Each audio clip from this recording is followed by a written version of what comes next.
मेरठ दर्शन के चुनावी रण में आपको हम प्रतिदिन दिखा रहे हैं कि किस तरीके से सभी पार्टियां अपने अपने तरीके से जनता को जागरूक कर रही हैं। जी हां, मत देने के लिए सभी को जागरूक कर रही हैं।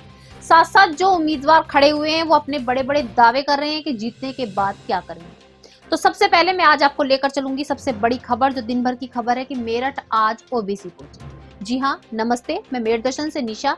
मैं आपको बताती चलूं कि जिस तरीके से आज ओबीसी अपनी पार्टी का प्रचार करने के लिए मेरठ पहुंचे, मेरठ पहुंच करके उन्होंने पदयात्रा की, जनसंपर्क किया और सभी से जनसंपर्क करके उन्होंने साफ साफ कहा कि जिस तरीके से भाजपा सरकार मुसलमानों को त्रस्त करने का कार्य कर रही है, जो दबे कुचले लोग हैं, छोटे तबके के लोग हैं, उनके साथ नाइंसाफी कर रही है, तो इस बार भाजपा सरकार को नहीं, ओबीसी के जो कैंडिडेट मैदान में उतरे हैं उनको चुने। जी हाँ, उन्होंने सीधा सीधा भाजपा सरकार पर ही नहीं, समाजवादी पार्टी पर भी निशाना साधते हुए कहा कि ये दोनों एक होकर चाहते हैं कि मुसलमान आगे ना बढ़ सके। मैं आपको बताती चलूं सबसे बड़ी बात कि जब ओबीसी मेरठ पहुंचे जनसंपर्क के लिए, डोर टू डोर जाकर उन्होंने जनसंपर्क किया, तो उनके पीछे जनता का ऐसा सैलाब था मानो कोई एक्टर मेरठ पहुंचा हो, कोई बड़ा डायरेक्टर मेरठ पहुंचा हो, जिसके पीछे जनता का सैलाब इतना था कि जनता उनको काफी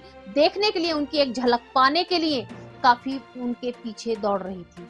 सबसे बड़ी बात है कि ओबीसी ने हर घर के दरवाजे पर जाकर जनसंपर्क किया, सबको समझाने का प्रयास किया और कहा कि अपने मत का यूज करें।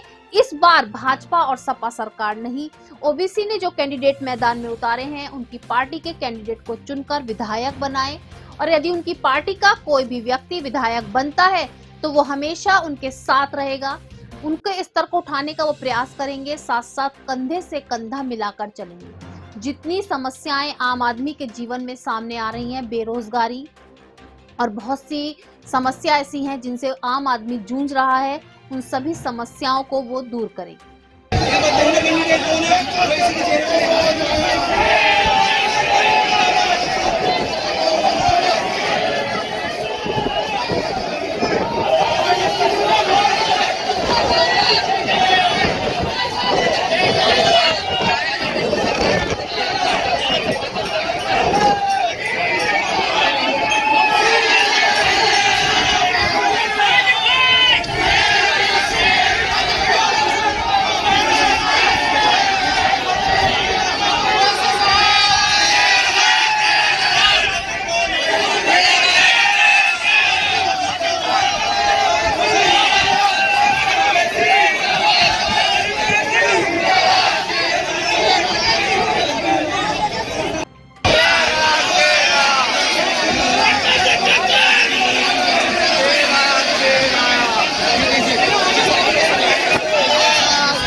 उत्तर प्रदेश के बीजेपी के आखिरी मुख्यमंत्री से कहना चाह रहे हैं कि ओवैसी ने जो गर्मी पैदा की है वो आपकी गर्मी से कम नहीं होगी, ना आपकी सर्दी से कम होगी। हमने जो युवाओं में और अल्पसंख्यक समाज में, पिछड़ों में जो गर्मी पैदा की है वो सुबह क़यामत तक रहेगी। अब आप अपनी फिक्र करिए। चलिए, थैंक यू, बहुत शुक्रिया। हिस्सेदारी की लड़ाई में आप हमारा सहयोग करिए, और जो मुस्लिम विधायक कामयाब होकर उत्तर प्रदेश विधानसभा में गए, क्या उन्होंने अल्पसंख्यक समाज के इंसाफ के लिए, उनकी शिक्षा के लिए, उनकी नाइंसाफी के लिए एक आवाज उठाई? गूंगे और अंधे बनकर बैठे रहे। हमारा विधायक कामयाब होगा तो तमाम कमजोर, पिछड़े, दबे हुए अल्पसंख्यक समाज के मुसलमानों के इंसाफ की लड़ाई का मुतालबा करेगा, लड़ेगा। इनके साथ जाने का मतलब यह है कि कोई हिस्सा नहीं मिलेगा। समाजवादी हो, बसपा हो या दूसरी पार्टियां हो, ये बीजेपी से कोई कम नहीं है। इन पार्टियों में सिर्फ आपका काम यह है मुसलमानों का कि दरी बिछाओ और दरी बिछाते रहो और नारे लगाओ कि तुझ पे जवानी कुर्बान। कितनी जवानी कुर्बान करेंगे? दादा ने कुर्बान कर दी, पिता ने कुर्बान कर दी, अब आप बच्चों से कह रहे हैं नहीं। अब जवानी कुर्बान होगी तो हिस्सेदारी के लिए कुर्बान होगी।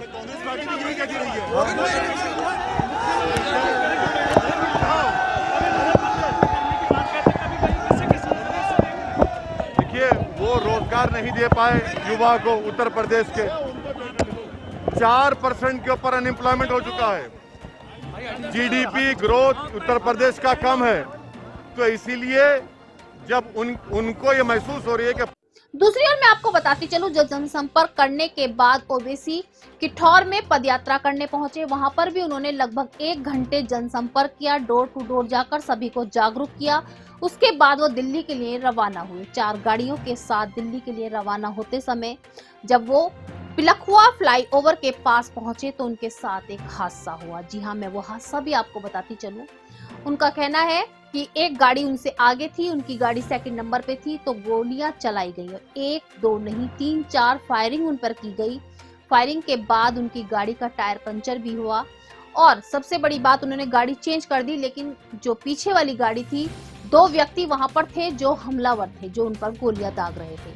उनका कहना है कि ऐसा लग रहा था कि वो काफी पीछे से उनको फॉलो अप कर रहे थे, उनके पीछा कर रहे थे, जिसके कारण से टोल टैक्स पर जब गाड़ी धीमी हुई तो उनके साथ ये घटना हुई।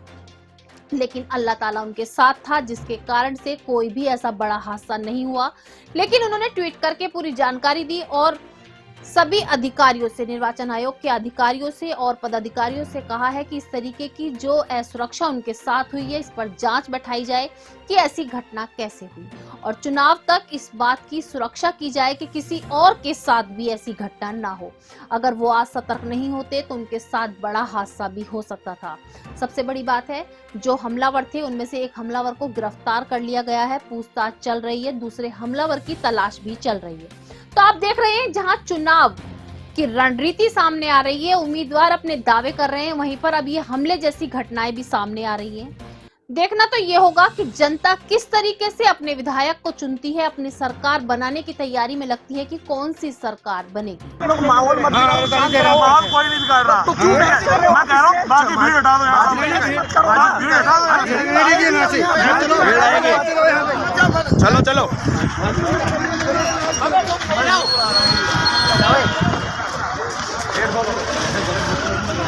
आपको ज्यादा है, गलत कर रहा हूं, हटा हटा दूसरों को बोलो यार।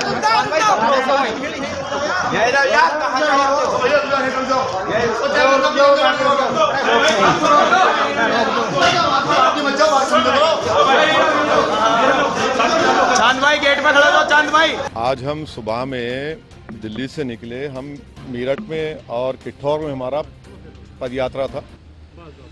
मेरठ में पदयात्रा हो गई, हमने मीडिया आइडिया से, आपके जिम्मेदार थे, बात की और फिर वहाँ से हम किठौर गए।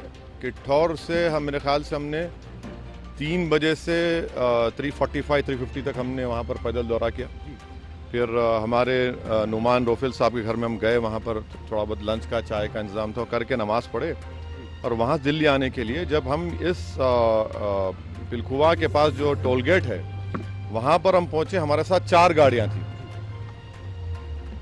हमारी गाड़ी के सामने हाजी साहब की टाटा सफारी थी जो पीछे आपके, और हमारी गाड़ी के पीछे और 2 फॉर्च्यूनर थे। तो जैसा हम टोल गेट के करीब गाड़ी स्लो हो जाती है, बैरिकेड होता है, तो एक बड़ी धाम से आवाज़ आई। तो हम बोले क्या हुआ? फिर दूसरी आवाज़ आई, तो हमारे साथ जो गाड़ी में हमारे दोस्त गाड़ी चला रहे थे, यामीन खान, बोले भाई हमला हो रहा, हमला हो रहा। तो हमारी गाड़ी से उन्होंने बड़ी क्विक थिंकिंग से इस गाड़ी को पुश किया, ये सफारी को, और वहाँ से निकले। फिर और एक आवाज़ आई, जब निकल रहे थे एक और आवाज़ आई। तो मेरे ख्याल से 3 से 4 राउंड की फायरिंग हुई। हमारी गाड़ी के लेफ्ट साइड के ऊपर 2 होल्स के निशान है, एक गोली शायद, और एक निशान है लेफ्ट साइड मडगार्ड के ऊपर। हम जब गाड़ी से आगे बढ़े तो हमारा, क्योंकि हमारी गाड़ी से गाड़ी को हमने पुश किया, मारा, राइट साइड का टायर पंक्चर हो गया। फिर एक वहाँ एक फ्लाईओवर है, वहाँ पर गाड़ी रोककर हम इस गाड़ी में बैठ गए और दिल्ली को आगे, क्योंकि हमको लगा कि रेकी कर रहे थे, फॉलो कर रहे थे हमको। हमारे जब ये हमला हो रहा था हमारे पीछे जो फॉर्च्यूनर थी जिसमें हमारे एक्स मेयर माजिद थे, उसके ड्राइवर ने एक शूटर पर गाड़ी चलाई, चढ़ा दी एक पर। जो रेड हुडी पहना था, 2 लोग थे, रेड हुडी पहना था, एक वाइट जैकेट। तो जो रेड हुडी पहना हुआ था उसके ऊपर गाड़ी चलाई, उसके पैर पर चलाई, वो गिरा। तो जो व्हाइट जैकेट पहना था वो उल्टा उन 2 फॉर्च्यूनर पे गोली चलाया। तो अब हमारी थोड़ी देर पहले एडिशनल एसपी वहाँ से जो हैं जिम्मेदार, उनसे बात की। उन्होंने कहा कि हाँ सर, आर्म्स जो इस्तेमाल है वो भी मिला, हथियार भी मिला और एक शूटर पकड़ा भी गया। तो हमारी इलेक्शन कमीशन ऑफ इंडिया से ये गुजारिश है कि इसकी इंडिपेंडेंट जांच करवाई जाए और ये कौन है लोग, किसका दिमाग है इसके पीछे और आखिर क्यों ये हमला हुआ, किसने ये कॉन्स्पिरेसी की, ये जानना बेहद ज़रूरी है। सुनिए, और हम स्टेट गवर्नमेंट और मोदी गवर्नमेंट दोनों से ये कह रहे हैं कि ये इनकी जिम्मेदारी है कि वो इंडिपेंडेंट जांच करवाएं और इसके पीछे दिमाग किसका है। आखिर ऐसे कैसे हो सकता है कि टोल गेट के ऊपर ये लोग 4-4 राउंड फायरिंग एक सिटिंग एमपी के ऊपर करते हैं। हम तो अल्हम्दुलिल्लाह कुछ नहीं हुआ, हमको खैरियत से हैं, मगर अल्लाह बचाना जब चाहता है तो कोई कुछ नहीं कर सकता। मगर आज ये हुआ है। अभी देखिए, हम तो क्या उम्मीद करते हैं कि कौन हो सकते हैं आखिर? नहीं, मुझे देखिए हमको कई बार लोग धमकी देते हैं, कई बार बहुत सी बातें करते हैं। प्रयागराज में जो धर्म संसद हुआ वहाँ पर भी हम पर काफ़ी गालियाँ दी गई और फिर हमारे घर पर अभी हम कई मरतबा हमला हुआ। तो अब ये सरकार का काम है कि इंडिपेंडेंट जांच करवाएं और इसका सही तरीके इनको पकड़ा जाए। पार्लियामेंट अभी चल रहा है, पार्लियामेंट में भी ये क्वेश्चन उठाना चाहेंगे आप? बात करना चाहेंगे? ज़रूर, पार्लियामेंट है, स्पीकर साहब से मिलेंगे, स्पीकर साहब से बात करेंगे। हम इलेक्शन कमीशन को भी लेटर लिख रहे हैं और सरकार जो स्टेट गवर्नमेंट और सेंट्रल गवर्नमेंट से भी करेंगे। देखिए, पहले जो सूचना मिली है उस बेसिस पर मौके का यहाँ पर हम लोगों ने घटनास्थल का निरीक्षण किया हुआ है। जो साक्ष्य थे उनको हमने संकलित किया हुआ है। एक व्यक्ति जो सीसीटीवी के आधार पर चिन्हित हुआ है उसको हिरासत में लिया गया, उससे पूछताछ की जा रही है। पूरी घटना के बारे में गहराई से सभी पहलुओं पर जो संबंधित चक्षुदर्शी थे उनसे बात की गई है। बाकी अभी और गहराई से पूछताछ करके इसको लॉजिकल एंटर लेकर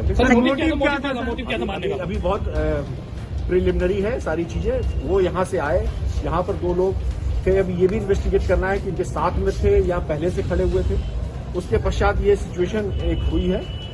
वहां पर हमने एक व्यक्ति हिरासत में ले लिया है। वहां पर जो फोर्स थी उसके तत्परता से उसको हिरासत में लिया है, पूछताछ की जा रही है। सभी पहलुओं पर हम इसकी सुरक्षा में चूक कैसे? सर, कितने राउंड फायरिंग हुई अगर हमने फुटेज कलेक्ट किया हुआ है, हम उसको डिटेल उसमें इन्वेस्टिगेट कर रहे हैं और उसमें जो भी मैंने कहा इसको लॉजिकल एंड पर लेकर के जाएंगे। यदि किसी भी तरीके का कोई भी इसमें निकल के आता है जो भी दोषी, सर सीसीटीवी आपने देखा होगा सर, फायरिंग हुई है सर, नाम क्या है सर? देखिए, एक मिनट मुझे जाने दीजिए। इसका नाम